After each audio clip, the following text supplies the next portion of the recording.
यथार्थ ही बता देना चाहिए। मुझे कल परसों एक दो बच्चे मिले, बड़े नाराज थे, ये सब क्या लिखते हैं लोग, इनको जरा भी तमीज़ नहीं लिखने की। थोड़ा ठीक से लिखे, भरोसा कायम रहे दुनिया पर, हमारा भरोसा उठ गया दुनिया से। तो इसको हम यूँ समझते हैं जैसे आपने यही सच है कहानी पढ़ी है ना। यही सच है पढ़ने से पहले, लड़कों से पूछ रहा हूँ मैं, ऐसा लड़कियों से नहीं पूछ रहा हूँ, क्योंकि वो कहानी लड़की के बारे में है, इसलिए। यही सच है पढ़ने से पहले क्या आपको लगता था कि लड़कियों के मनोविज्ञान में इतनी हलचल होती होगी, या आपकी राय थोड़ी सी अलग थी इससे हैं? थोड़ी बहुत अलग थी, लगभग वैसी थी। व्यक्तिगत अनुभवों के आधार पर आपकी राय ऐसी बन गई थी, कोई बात नहीं। लेकिन बहुत सारे ऐसे विद्यार्थी होंगे जिनकी राय ऐसी एकदम नहीं रही होगी। उनको लगता होगा ना ये तो आदमी गंदा होता है, लेडीज तो बहुत अच्छी होती हैं, उनके मन में ऐसा नहीं होता है। अब यही सच है पढ़ लेने के बाद इसके दो परिणाम होंगे। एक तो कुछ व्यक्तियों पर आपका भरोसा उठ गया होगा, जो पहले जरूरत से ज्यादा था, है ना, वो थोड़ा भरोसा उठेगा, सामान्य बात है।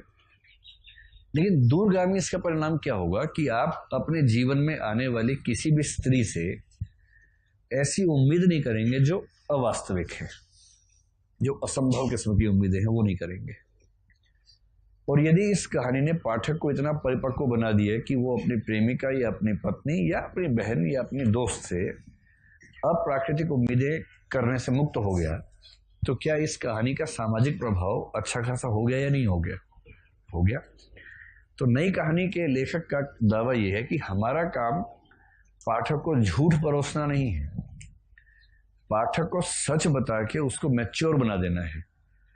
और यदि पाठक मैच्योर होगा तो सामाजिक जीवन अपने आप बेहतर हो जाएगा।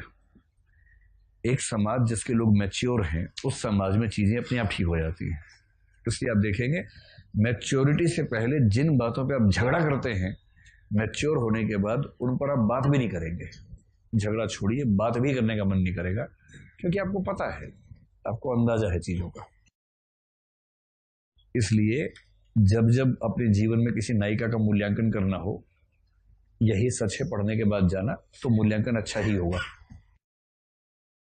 और नहीं तो मैं एक ऐसे पीस को जानता हूं, उसका विवाह हुआ, मतलब हमारे कॉलेज की एक लड़की थी जो बड़ी बिंदास टाइप की लड़की थी, बहुत मतलब जो बोलना हो, इलेक्शन लड़ना हो, नेतागिरी करनी, हर चीज में आगे रहती थी।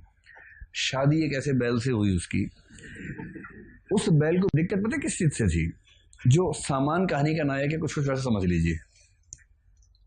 जैसे दोनों कार में बैठ के जा रहे थे, तो कार जैसे रुकी कहीं पर, अब बाहर दो चार लोग घूम रहे हैं, पत्नी ने बाहर देखा, इस बात पे दिक्कत हो गई उसे, तो बाहर किसे देख रही है, मैं तो अंदर बैठा हूं।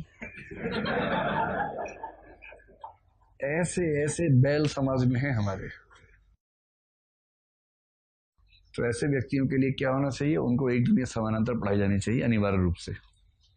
ये तो सिलेबस जीएस का होना चाहिए था कि सारे बच्चे ये पढ़े, थोड़ा मैच्योर होके फिर जाए। और मसूरी में तो होना ही चाहिए सिलेबस ये वाला, ताकि लोग मैच्योर होके बात करें।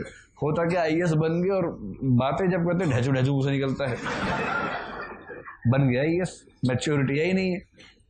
तो मैच्योर होना भी तो जरूरी है, या सिर्फ आईएएस बन जाना जरूरी है?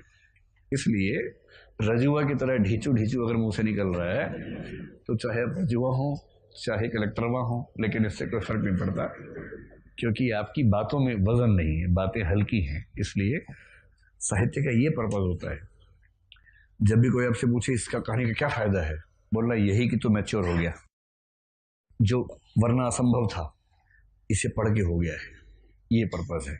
लिखिए आगे।